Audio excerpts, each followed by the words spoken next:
আসসালামু আলাইকুম রহমতুল্লাহ। হে রাজু, তো ভারতকে বড়াই হলাম। সেই বুড়ো মেজারগুলো কই? যারা বুড়ো বয়সে এসে মানে আন্দোলন করছিল তারা কই? এই যে ভারত আমাদেরকে যে মানে আসলা আইকুয়ালা বাজ দিচ্ছে একের পর এক, তা তারা কোথায়? সে বিরুদ্ধরা কোথায়? বিরুদ্ধ বয়সে এসে মিডিয়ার সামনে যে বড় বড় কথা বলে ভারতকে বড়াই ফেলবো, ভারতকে উড়াই দিতাম, চিকেন নে কেটে নিতাম। এখন নিজেদের চিকেন নেকি তো মানে বিপদের মধ্যে। আচ্ছা, যেটা বলছিলাম যে পররাষ্ট্র বা উপদেষ্টা মোহাম্মদ তৌহিদ হোসেন যে কথা বলেছে, তাতে করে তো বাঙালির মাথায় হাত। এতদিন যে পাটপুট লইয়া চোখে চোখ রাইখা আমরা কথা কইতে চাইছিলাম, সেটারে একেবারে আমাগর ওই মানে ঐক্যওয়ালা বাই দিয়ে বুঝাই দিল চোখে চোখ, এখন পাশা ঠিক কর, যে নিতম্ব ঠিক কর, যে নিতম্ব কিকির বাঁচাবি। এরকম একটা অবস্থার মধ্যে আমরা পড়ে গিয়েছি। যাই হোক, চলেন একটু আলোচনা করে আসি।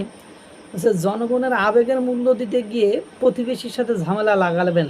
ডক্টর মোহাম্মদ ইউনুস যখন প্রতিবেশী আমাদের ঘাওড়ানো শুরু করবে, তখন বলবেন আসলে আমরা এভাবে ম্যানেজ করতে পারছি না, অন্যভাবে ম্যানেজ করার চেষ্টা করেছি। ডক্টর ইউনুস ক্ষমতায় বসার আগে যখন এয়ারপোর্টে নাম দেন, তখন নেমেই প্রতিবেশীকে একটা ঝাঁকি দিলেন। তখন উনি বুঝলেন যে যারা আমাকে নিয়ে আসতেছে, যারা আমাকে বসাতে চাচ্ছে, যারা আমাকে ভালোবাসে, যারা আমাকে বিদেশ থেকে ডেকে নিয়ে আসছেন, তারা আসলে ভারত বিরোধী। তারা ভারত বিরোধী। এখন আমি যদি একটা ভারত বিরোধী বক্তব্য দিই, তাহলে একদম তাদের এখন তো আসি কোন জায়গায়, মনের কোন জায়গায় মনে হয় জানি না, কিন্তু মনের সর্বোচ্চ কোটায়, সেখান থেকে আর কোনোভাবে বের হবো না, ওখানেই মনে হয় থেকে যাবো। এই জন্য উনি ক্ষমতায় আসার পর জনগণকে মানে যেটা শুনতে চাই, ভারত বিরোধী বক্তব্য, ভারতের মানে চোখে চোখ রাখা, ভারতে উড়াই দেবো, ভারতের ফকির বানাই দিয়াম, এইসব মানে কথাবার্তা তিনি তো মোটামুটি চিকেন নেক টেক নিয়ে বলেছেন। তাদের বাণিজ্যিক সুবিধার কথা বলেছেন। পাশাপাশি বাংলাদেশের কিছু রাজনীতিবিদ যারা নব্য গজিয়ে ওঠা, ওই যে অল্প বয়সে, হ্যাঁ, ইত্যাদি ইত্যাদি, বুঝলেন, ওই ধরনের পাবলিক কথায় কথায় এ করব তা করব এইসব বলতো। তারা মানসিকভাবে এই ভারত বিরোধীদেরকে সুখ দিয়েছে, শান্তি দিয়েছে, কিন্তু ভবিষ্যৎ ফল কী হবে সেটা তখন ভাবিনি। এখন দেখে চোখে চোখ রেখে কথা বলার কথা, রাজুতে বসে সার্জিস হাসনাত আমতারেকরা কি বলল, টি শার্ট বানিয়ে মোদিজি গরু জবাই করে ভুড়িবোজ করলো, সেটার ফল আস্তে আস্তে সোলো পয়জনের মতো ভারত আমাদেরকে দিচ্ছে।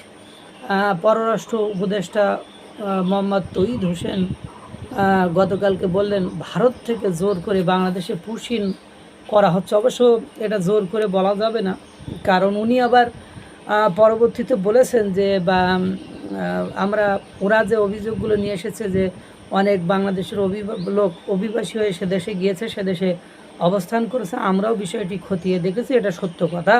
তাহলে আবার পুশিনের কথা, কিন্তু আমরা বলেছি আপনারা সঠিক উপায়ে সঠিক পদ্ধতিতে লোকদেরকে ঠেকায় বা ফেরত পাঠান, কিন্তু তারা সেটা না করে পুশিং করেছে। এটা ঠেকানো সম্ভব নয়, মানে যেহেতু আমাদের দেশের জনগণ, তা এটা ঠেকাবেন কেমনে? আপনার দেশের জনগণ তো আপনার দেশেই দিয়ে দেবে। তাই এটি বন্ধ করতে ভারত সরকারকে আজ বা আগামীকাল আরেকটি চিঠি দেবে বাংলাদেশ। আগেও তো দিয়েছেন, দিয়ে কোনো লাভ হয়েছে? হয় নাই। এর আগে আমি শেখ হাসিনা ফেরতের বিষয়ে যখন লাফালাফি দাপাদাপি করছিল, তখন একটা বলছিলাম যে যে চুক্তিটা আছে সে চুক্তিটা আপনারা বারবার একটু পড়ে দেখেন। জনগণকে খুশি করার জন্য ওই একই কথা বারবার বলে শেখ হাসিনাকে তো ফেরত নিয়ে আসতে পারবেন না, শেখ হাসিনাকে তো ভারত ফেরত দেবে না। রেদার আপনি ভারতের সাথে সম্পর্কটা আরও খারাপ করে ফেলবেন। আপনার প্রতিবেশীর সাথে সম্পর্ক যদি ভালো না হয়, আপনার বহির্বিশ্ব আপনার কী করবে রে ভাই? আজ পর্যন্ত দেখেন যুদ্ধ বিধ্বস্ত যেসব দেশগুলো আছে বা মারাত্মকভাবে ক্ষতির সম্মুখীন হয়েছে, সেগুলো প্রতিবেশীর কারণেই হয়েছে। আপনি প্রতিবেশীর সাথে শত্রুতা করলেন, তার মানে আপনার ধ্বংস অনিবার্য, আপনাকে কেউ আটকাতে পারবে না। আপনি দেখেন, আপনি হয়তো বা স্বীকার করছেন না, আপনি ফরেন পলিসির কারণে বা আপনার গোমর ফাঁস হয়ে যাবে বলে স্বীকার করছেন না, কিন্তু আপনি একটু খতিয়ে দেখেন, আপনি প্রতিবেশী ভারতের সাথে সুসম্পর্ক না রাখার কারণে কিভাবে একের পর এক, এই যে সেদিনও একজনকে গুলি করে হত্যা করেছে, আপনারা দেখছেন।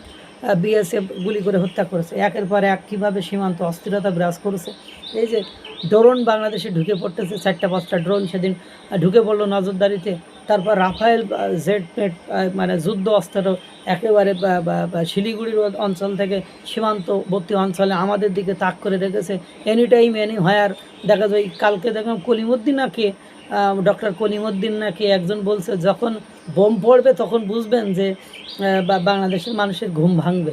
ঠিক এই যে ওরা তো আমাদেরকে পাত্তাই দেয় না ভাই। এখন আমি যদি ডক্টর মোহাম্মদ ইউনূসের যে মানে আবাল তাবাল বলি বা সম্পাদের বড়াই দেখায়, ডক্টর মোহাম্মদ ইউনূস আমার পাত্তা দিব? বা আমি যদি কোনো কিছু বলতে যাই, ডক্টর মোহাম্মদ ইউনূস তো বাংলাদেশের সবচেয়ে বড় রাজনৈতিক দল বিএনপি, তাকেই পাত্তা দেয় না, তাহলে আমাদের মতন লোকদেরকে কি পাত্তা দিব? তা ভারতের সাথে আপনি যুদ্ধে লাগলে কয় মিনিট টিকবেন বলেন? কয়দিন টিকবেন বলেন? আপনার পারমাণবিক শক্তি সম্পূর্ণ দেশ পাকিস্তান, তার সাথে কিন্তু সে লাগিয়ে দিয়েছে, যুদ্ধে লাগছিল, কি হয়েছে বলেন? এখন কথা হলো সে পাকিস্তান ভেঙে আমরা শুনছি 4 টুকরো হবে, তখন পরে বাংলাদেশ ভেঙে যে কয় টুকরো হয় আল্লাহই ভালো জানে। কারণ এই পাকিস্তান 4 টুকরো কেন হচ্ছে একটু ডিপলি ভেবে দেখেন। আপনার পাকিস্তান ভারতের সাথে এইসব ঝামেলা লাগার কারণে ওই দেশের বিদ্রোহী গোষ্ঠীদেরকে প্রতিবেশী রাষ্ট্ররা যদি হেল্প না করে, বিদ্রোহী গোষ্ঠীরা অস্ত্র শস্ত্র কোথায় পায়, যুদ্ধ করার সাহস কোথা থেকে পায়? এটুকু বোঝেন? ফরেন পলিসি বোঝেন?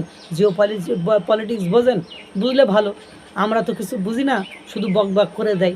তাই বকবকের এই বকবকানি একসময় দেখবেন যে অনেক মানে আমরা প্রয়োজনীয় কথা বলছিলাম, কিন্তু কথা হলো পাত্তা দেননি। তার কারণে আপনারা তো ভুগতেছেন আর আমরা তো শেষ হয়ে যাচ্ছি। আল্লাহ তাআলা সকলকে ভালো রাখুক, সুস্থ রাখুক। আসসালামু আলাইকুম ওয়া রাহমাতুল্লাহ।